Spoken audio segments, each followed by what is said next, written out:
Today, we're going to be breaking down some of Garrett Wilson's best route running from the 2023 NFL season. Now, I personally think Garrett Wilson is a top 5 route runner in the NFL, and that's what we're going to be talking about throughout the course of this video. I honestly don't think he gets enough targets, or else I think his film would be scattered all over the place. Tons of teach tape on how you guys should run routes, so that's what we're going to key in on and focus on with this video. So this first example is going to be Garrett Wilson running a slant route versus an inside shade press coverage DB, and he's going to be using a release called a diamond release. So I'm going to play at full speed and then we'll break the route down. So he comes off the ball, 3 hard steps to the outside shoulder, gets that DB to flip, and then is able to make a play on this catch. And this, from what I remember, you guys, was either a 3rd and short play or it was like a 4th and short play where they ultimately went for it. So let's talk about it, right? So as a wide receiver, you're always trying to identify two things from a DB: the DB's leverage and then the distance he has between us, because that's how I structure my route as a wide receiver. So if this DB's lined up inside shade, that means that he has inside leverage. He is trying to not give up the slant,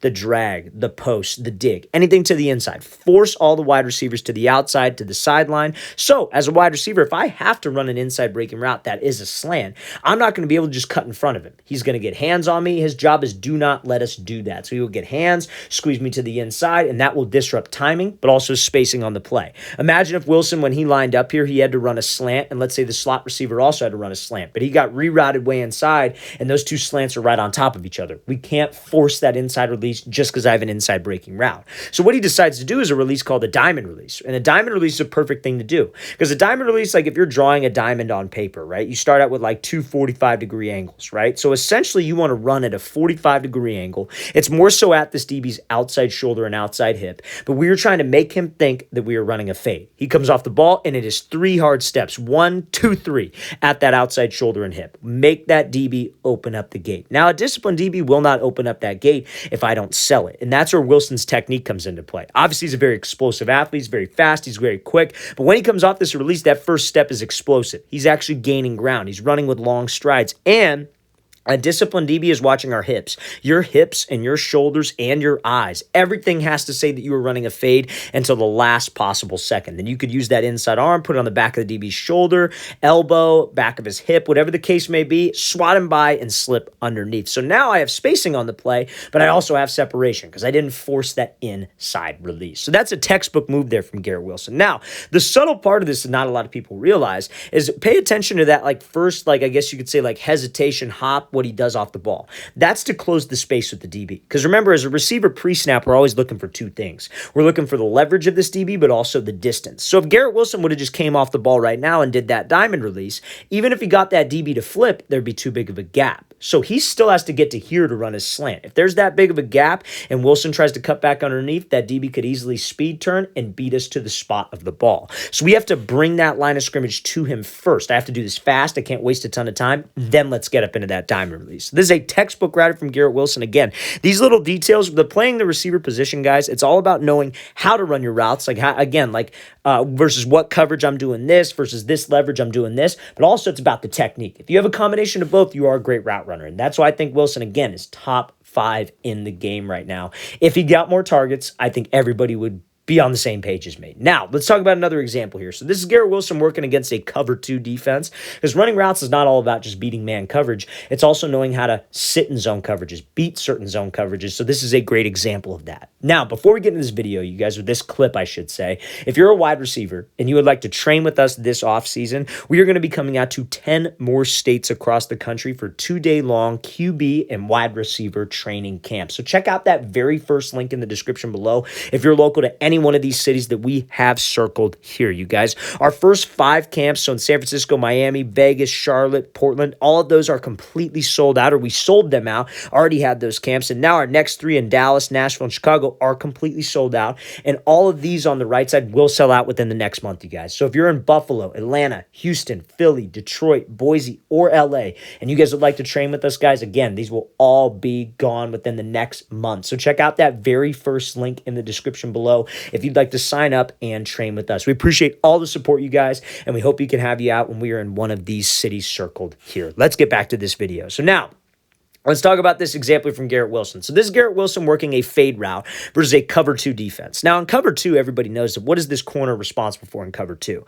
He's responsible for the flats. You can't see it right now on this look, but there is a safety over the top who is also going to play the deep halves of the field. So there's an area of weakness in this coverage between the corners and between the safeties called the hole shot. Now let's watch what Wilson does right here. So he comes off the ball, does release, gets jammed. That's that DB's job, is to try to get hands and reroute, but you see how he settles his route, right? He's not running this route full speed. He's not putting his head down because he recognizes that it's a zone coverage, right? So pre-snap, what we'll see on cover two is we might usually see a DB who's lined up a little bit outside shade, right? I have to run, usually in this case, a mandatory outside release fade just to make sure that I could get to that hole shot and not give that safety time to get over there and make a play. If I take an inside release, I'm running right to the safety on a fade.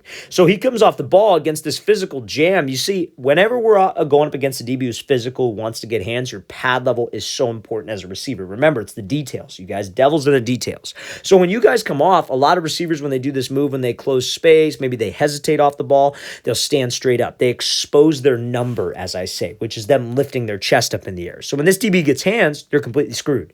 We have to keep a low pad level position. So what I tell my receivers is anytime we're working releases, pretend that you're underneath a small doorway.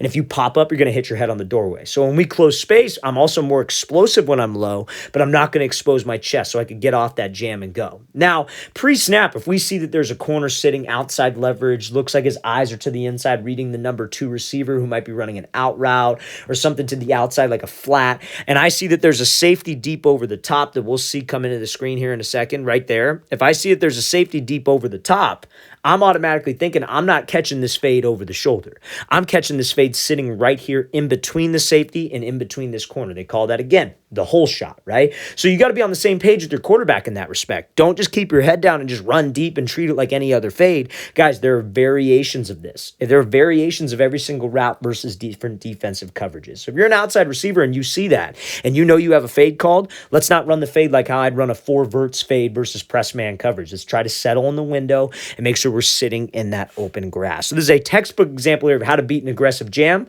but also you guys settling in the zone. Again, it's slowing himself down. Quarterback obviously puts the ball on a great shot on a line to slow him down, but it's about being on that same page. Know when to expect the ball versus zone coverages, okay? Now, this next example here from Garrett Wilson is going to be him running a 10-yard out route. Now, this is a great example of how great receivers are able to react, right? Because we talk a lot about it. Like as a receiver, very first example we talked about, off the line of scrimmage, we're looking for 2 things. We're looking for the DB's leverage and then how close or how far he is from me. But sometimes the DB will disguise his leverage. Sometimes the DB will line up like head up press like this, and then at the last second, he'll jump to the outside. Or at the last second, he'll jump to the inside. Or maybe you go to a release and then this DB overcommits and then we have to slip back under it. So as a receiver, a great receiver is a great reactionary receiver. So this is a great reactionary release you can use here from Garrett Wilson. This is something called a split release. So this split release is great to react because you are coming to balance. So let's break down the release first, then we'll talk about how you can react off of it, right? So a split release, a lot of people think that both feet go like they split and they both step wide. Honestly, guys, your back foot does not need to step wide. What your back foot does is it goes straight up and your front foot goes out. So you're essentially just, hey, I'm taking my front foot, the foot that's up, moving it out on this line of scrimmage, and my back foot is going straight up. That will naturally put you to that split position. So when we do this split release, both feet have to make contact with the grass at the exact same time. The reason why we do this is to kind of freeze the DB. There's a hesitation element of this, but it's more so to come to balance, right? So when both feet get to the ground, we can react off of this DB. Because when both cleats are in the ground and they're in a neutral position, aka even position, staying on this 10-yard line, if this DB, let's say for example, were to jump to the inside, what could we do? We could push off of this foot and take an outside release. This DB jumps to the outside. What does he do? He just pushes off that outside foot and takes an inside release. And he's running a 10-yard out, you guys. So a 10-yard out, ideally, we'd love an outside release. But if this DB takes it away, he doesn't force it. He takes what he gives him with the inside release. Because that split release is a great reactionary release. So now when we take this inside release, again, it's all just about having a plan at the top of the break, right? Again, A lot of this stuff is reactionary, you guys. Anytime I'm against man-to-man coverage, I want to be able to stack this DB, which means this DB should be trailing my back hip. But if I have to run an outside breaking route and I took an inside release and I can't stack him, I need to be able to just play on the fly, and I need to be able to play fast. So what Wilson does, he works this throw-by move. He puts the brakes on, he drops his hips down, he puts his inside arm, kind of like that diamond release. He puts his outside arm on the DB's back hip, swats him, and slips under him, giving the quarterback room to throw him open. When it comes down to route running, guys, there's no defense for a perfect throw. And if you give a quarterback room on an outside breaking route, like an out, a corner, a comeback, a fade, to throw you open, it's very, very tough to guard as a defender. So guys, imagine if he came off the ball and let's say he just predetermined on this split release. Okay, I'm going to do a split and I'm going to take the outside release. If this DB jumps outside and he forces us to the sideline and we break and there's no room, guys, that quarterback's not throwing us the ball. He's either going to throw it out of bounds to avoid a pick six, or if he does throw it, it's going to be a pick six, or he's going to move on to somebody else. So guys, your press releases, you always want to have tools in your tool belt to where you're able to react. And again, a great receiver, guys, knows how to run routes versus coverages. He has a high football IQ. He has the technique, and he's also able to react. If you hit those three criteria, I feel as a receiver at any level, you're going to be a great route runner.